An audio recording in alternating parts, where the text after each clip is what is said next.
We're going to talk about elementary boundaries. People are going to be like, oh, I should have gone to the meeting. Yes, you should have. Okay. Yeah, you have popcorn and everything. So I want to start with the caveat that no decisions have been made. So we're going to all say it together. No decisions have been made. Thank you. A great audience participation tonight.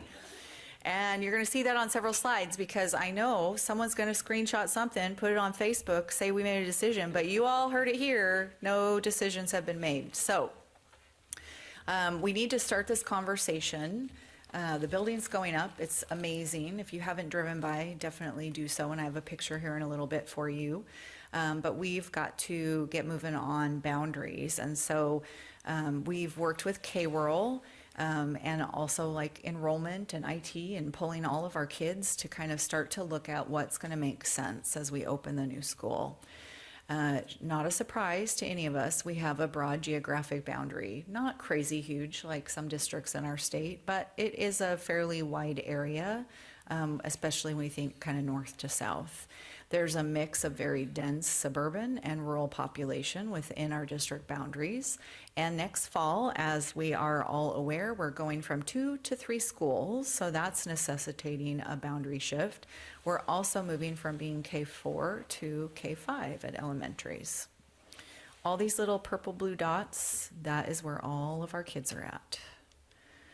So right now, with our boundaries, all the red dots in the northwest upper left quadrant, those are our Union Ridge kiddos.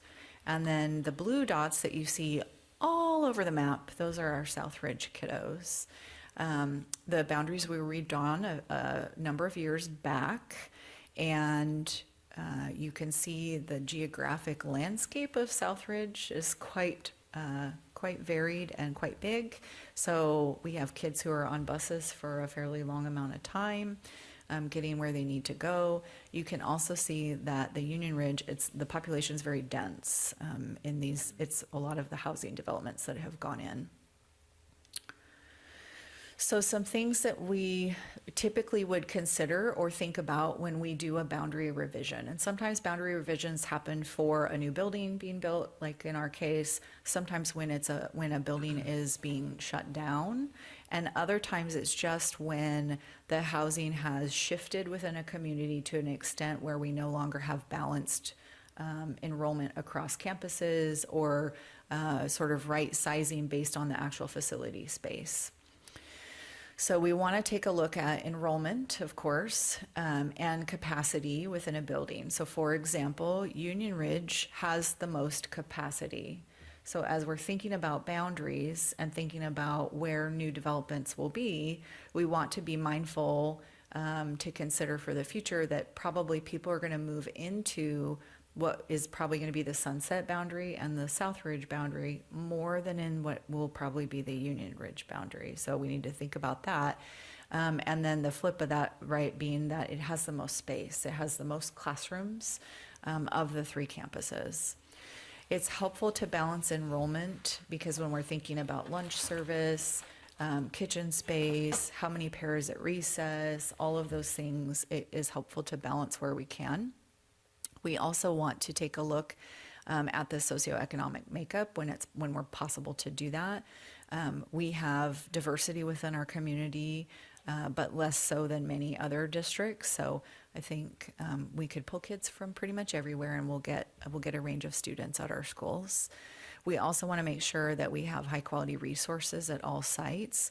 So for example, if we were to draw all less expensive housing, families that do not bring in as much income into a single campus, chances are all of our Title I funding would go there because that is to support students who come from low income households.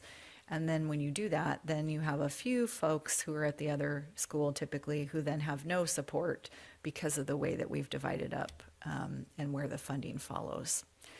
We also want to think about student and community impact, obviously minimizing student safety risks. So where possible, we don't want kids having to cross major roads, be on buses for 90 minutes.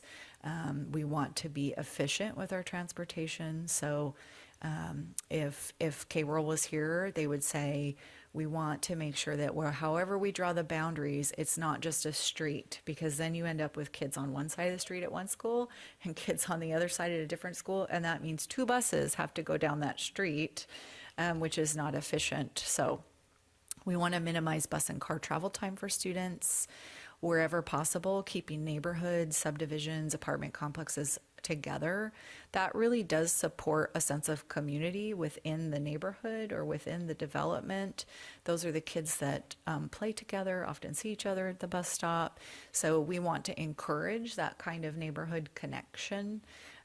It's one of my favorite things in the neighborhood I'm at in Ridgefield. We have a pack of boys that live in the neighborhood, and they're outside playing basketball and like street hockey, and it's fabulous. So we want to encourage that. Also thinking about minimizing neighborhoods that have to relocate. That's going to be a bit of a challenge for us, given that we're just going from 2 to 3. It's not like we have 24 schools and we're adding a 25th. And then long-term planning, again, as I already mentioned, thinking about where is additional development going to occur. So we want to give some cushion in those areas, knowing that more kids will come, and anticipating just those future needs and having efficiency through how we are staffing. So again, no decisions have been made, but I wanted to give you some examples so we can start to wrap our mind around how we might make these decisions. One way that works really well from a transportation perspective is using existing roadway boundaries. And again, I'm not talking about like a street that goes through a neighborhood. I'm talking about like a highway. So you can see this big purple line that goes from north to south at an angle. That's I-5, right? So that's, we don't have kids on one side and the other that are going to different places and playing. The kids are not crossing that street, we hope. So I-5 could be a potential boundary. And you know that we have Union Ridge on the west, and South Ridge is also west of I-5. So the new Sunset would be the one that is east of I-5, and you can kind of see the numbers there. Another potential boundary could be State Road 502. Thinking about dividing from north to south. So that could be a divider between potentially Union and South Ridge, or between Sunset and South Ridge.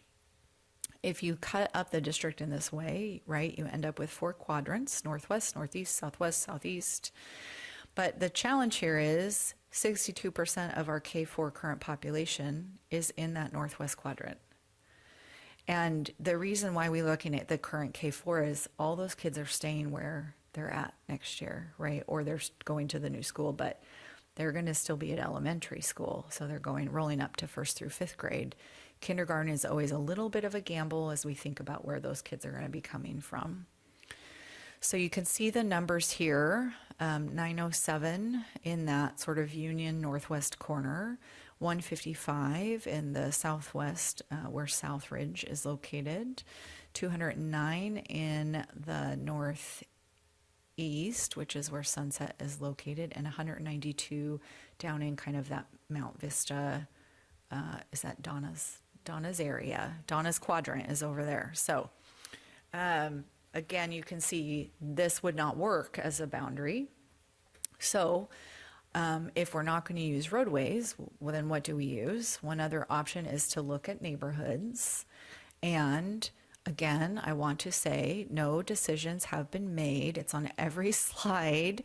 So when you see it on Facebook and someone says, it says our neighborhood is going to X, you can say, I have it on good authority, no decisions have been made.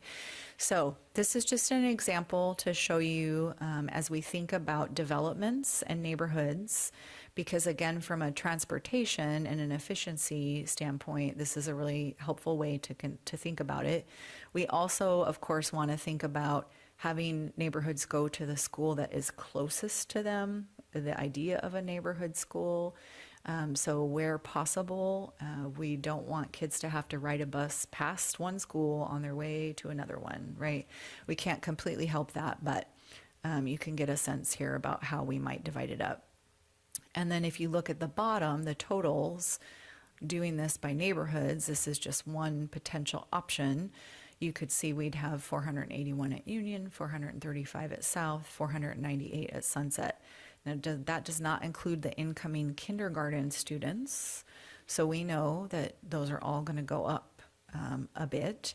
And then again, the other component being that Union has the most classrooms on their campus, and also probably the least new development coming in. So something on here probably would have to move one way or another. So just giving you an example again of how we might do it by neighborhood. This is what that example looks like on the map, again with all of our kiddos. The pink, the smallest little section, is the Union Ridge area. The light green, also kind of to the north and the east, would be the new Sunset potential boundary. And then you can see where everything to the south then is continuing to be at South Ridge. And here's a close-up just to kind of see the way that it cuts. So the boundaries start to look pretty crazy. In order to get enough kids out of the Union northwest quadrant into Sunset, you're going pretty far west in order to pull enough kids over.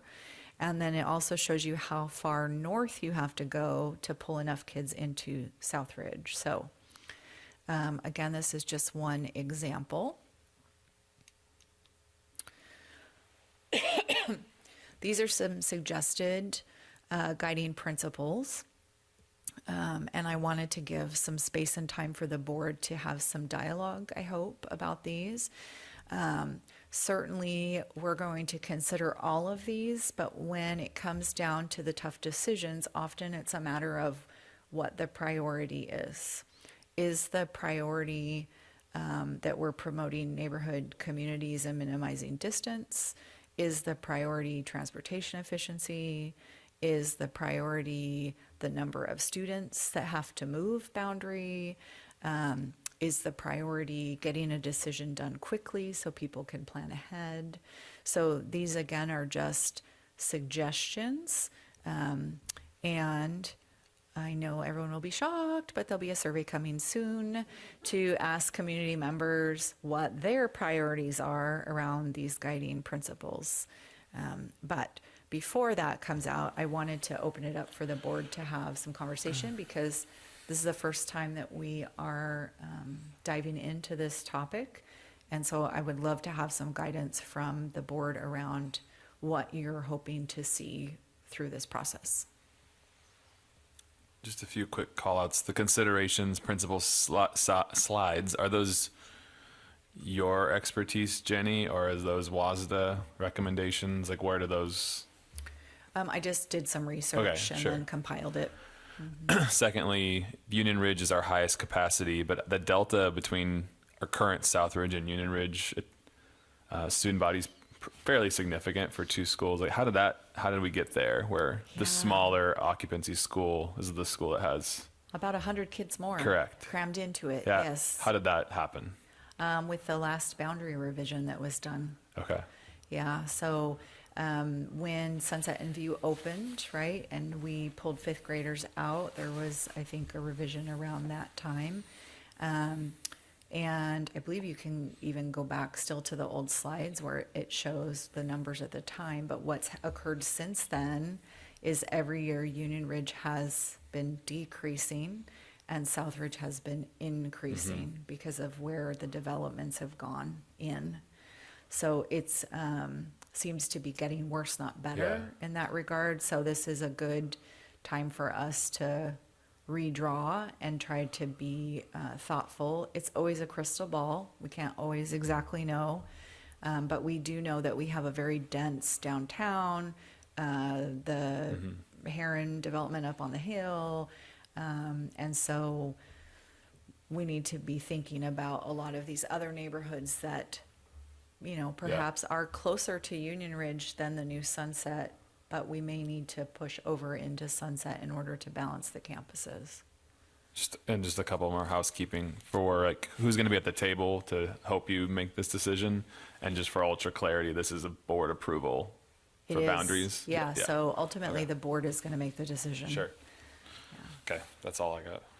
Oh, sorry, to my question, who on staff, from like the principals to cabinet, supports you in kind of Yeah. putting these proposals together? So I've been working with K-Rural Transportation because they honestly are the experts around all the locations in the streets. So they're helping with that. Obviously, cabinet is staying apprised of this as well. We have been meeting with our 3 soon-to-be elementary principals on all kinds of things, so this will be a point for them as well.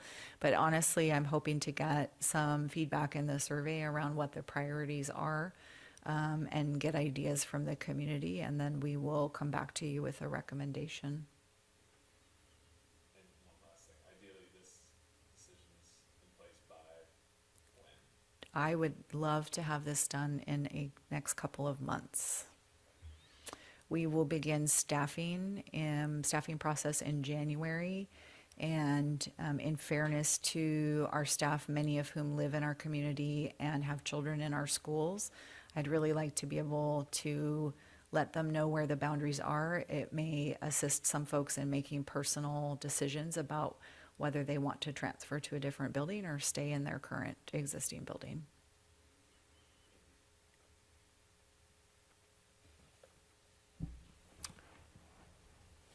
A lot of stuff. Yes, it is. And then it's going to get emotional.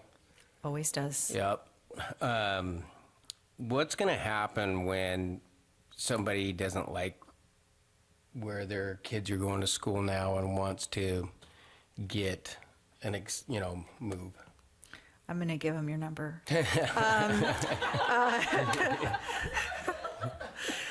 So we have a in-district transfer process that we utilize already, and it's really based on space availability. So we have students right now that live in the South Ridge that go to Union and vice versa.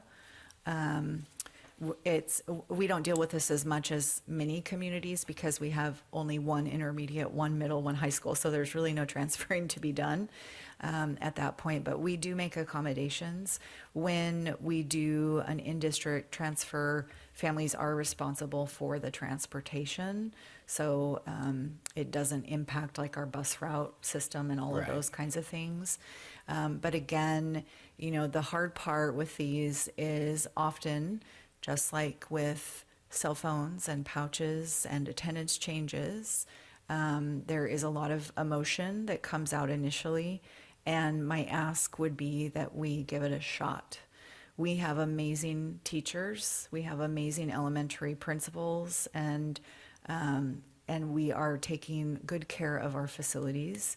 And I would, if I had kids or grandkids, I'd send them to any one of our elementaries.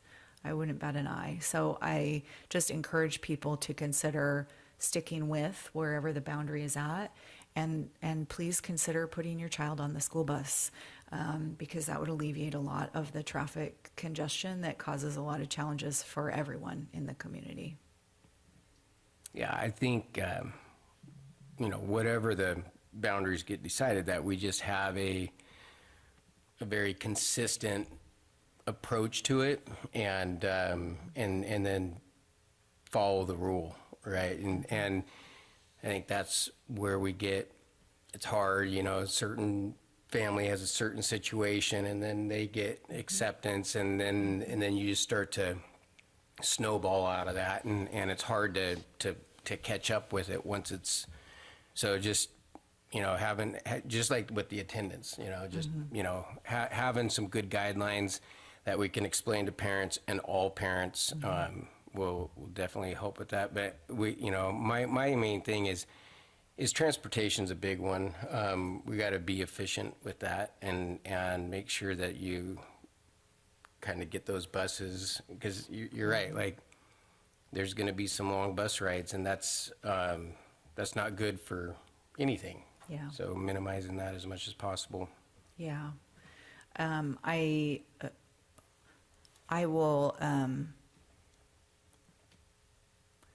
probably not recommend a hard line on all things, and my cabinet's I'm not gonna look at them right now because they're gonna be like, oh my God, Jenny. But there's always an exception. Right. What I will say with our in-district transfer process is, we're not obligated to make that decision like by a certain date. And this year, when we had some of these requests, we waited until August 1st, August 15th, first day of school, to make some of those decisions because we were waiting to see, do we have space or not? We have to make decisions about the number of teachers and grade levels that will be at each campus in January and February.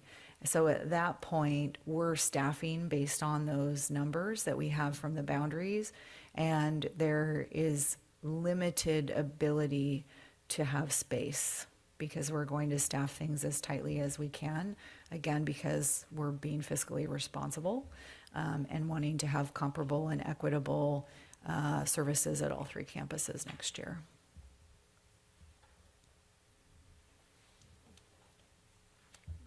Yep, go ahead. I just have a couple things. On the graphs, maybe I'm missing it, but are you including the projection for the 5th grade students in those graphs? Because they're also coming back in the. Well, they're not because they're current 4th graders. So that's part So- of it. So they're just holding, and then you're saying the mystery dots are going to be the incoming Correct. kindergartners. Yep. Okay, and then I wonder if we would be able to also include in that graph, like predictions based on the housing developments and the percentage of families with school-age elementary kids. Because I think the developments are, we know they're coming, we know the houses are being built. We probably have a pretty good idea of approximately how many kids will be attending, at least a guesstimate. Because, I mean, we know that the range on the outside of that Union Ridge bubble is going to be continuing to grow. Yes. I always hate I don't want people to have to, those people that are on that border that have been switched before, and they are always that anxiety of never knowing if they're going to get switched continually. It would be really great if we could figure out ways to keep them together more. I like the idea of keeping communities together. Yeah, thank you for pulling this back up. Yeah, we will do our best. It's a challenge. Things don't always go in as quickly or as slowly as we might anticipate. As we talked about at the last board meeting, birth rates are down, enrollment's decreasing in part because people are waiting longer to have children, people are having fewer children. So we have sort of historical averages that we can make guesstimates about kids, but I would, I almost would say we should be even more conservative in those estimates. The other thing, the downtown corridor is probably always going to be Union Ridge, right? So we have some established older communities that are probably not going to have to move ever, no matter what happens. My neighborhood is closer to the highway, and it's a neighborhood that has been both and has been bounced. But I will tell you that one of my neighbors was like, well, you should just put us in the new school because then we can say we've been in every boundary. So people aren't always upset about those things, I guess is my point with that story. But I think the other thing to think about is if we get to a point where we're going to build a 4th elementary, it is on the east side of the freeway in the south quadrant. So as we think about development, that's the other crystal ball item that we're kind of trying to play with is at what point might we need a 4th school? And then knowing at that point, everybody in that southeast quadrant is going to probably go to that new school. So how do we kind of balance for that too? So we will do our best. I have no doubt we'll get some things wrong. That's just how it works with boundaries and growth. But I think the main thing is trying to think about what do we want ultimately capacity at Union Ridge to look like, and we probably go pretty close to that, knowing that there's not going to be a lot of growth in that smaller geographic boundary. and leave more capacity for growth in the other two places, at Sunset and at South.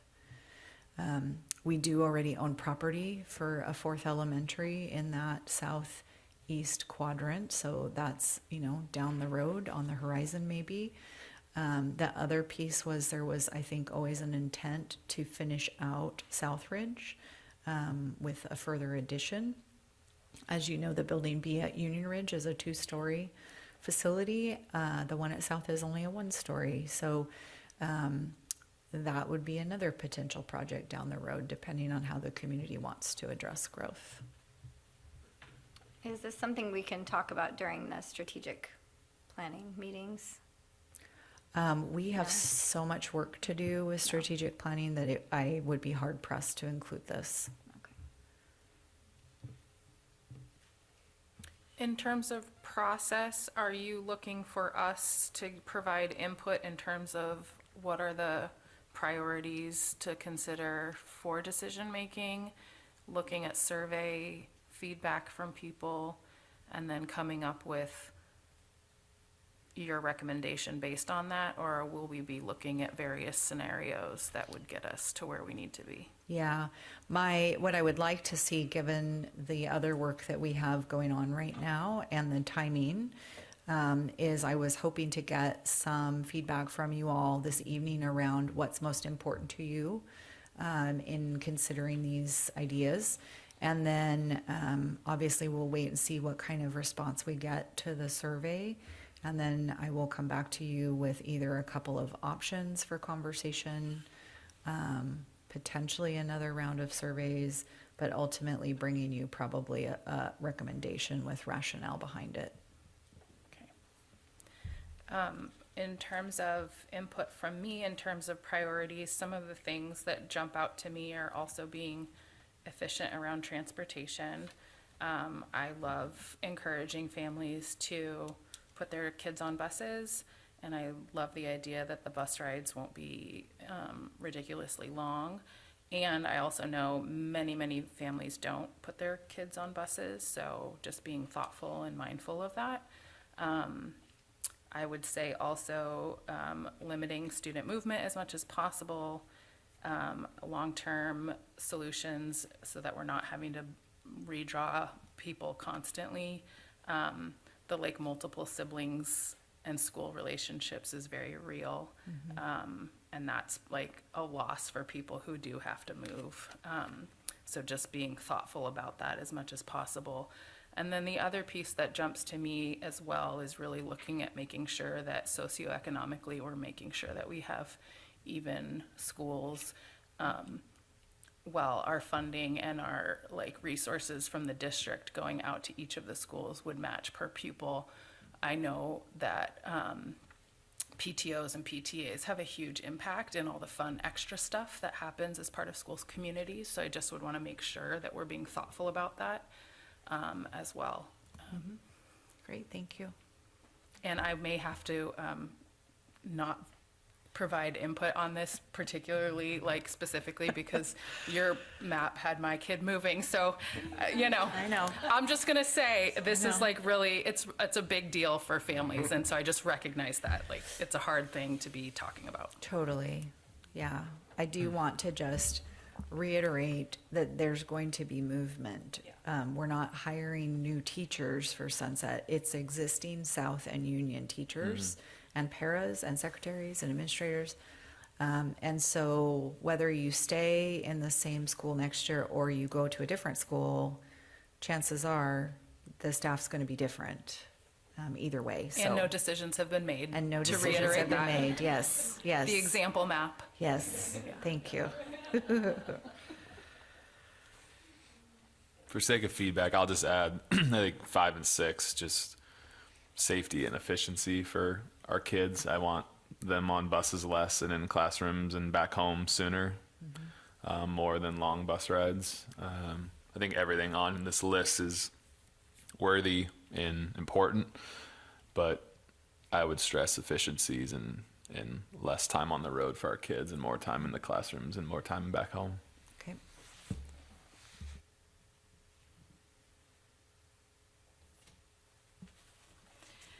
So, I would like to, number 4, the minimizing the distance to school. The transportation efficiencies definitely, and the consideration of inequities.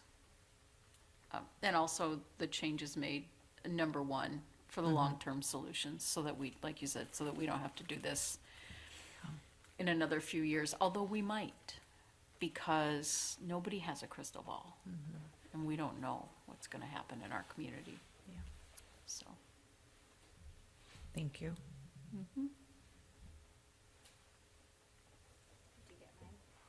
I think so. Yeah, yeah.